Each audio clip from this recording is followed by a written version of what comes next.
না এই ষোলো ফরজ নামাজ পড়েছি, অন্য ষোলো তো পড়েছি, যখন এখন তিনটে পড়েছি। উনি আমার বাসা খুলতে গেছে তো, ওনার ছেলে মেয়েদের সব ইতিহাস বলেন। আসসালামু আলাইকুম ওয়া রাহমাতুল্লাহি তাআলা ওয়া বারাকাতুহু।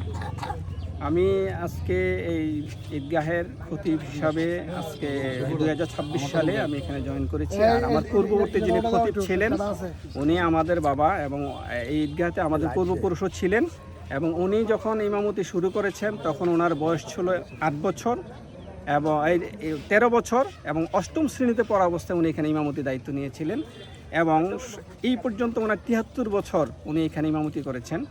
এবং ইমামতি করতে গিয়ে যদি গ্রামবাসী এবং এলাকাবাসী বা মুসলিয়ানে কারামের সাথে যদি কোনো অন্যায় আচরণ বা কোনো রূঢ় আচরণ অথবা কোনো ভুল করে থাকেন, সকলে আমি ওনার ছেলে হিসাবে বলি আপনারা সকলে মাফ করে দেবেন। জি, আমি ইনশাল্লাহ ওনার ছেলে হিসাবে অবশ্যই আমি গর্ববোধ করি, যেহেতু আমি সবচেয়ে বড় মনে করি যে উনি আমাকে দিনই শিক্ষা দিয়েছেন, আমার আখিরাতের একটা পথ খুলে দিয়েছেন, যার কারণে আমি সবচেয়ে বেশি গর্ববোধ করি।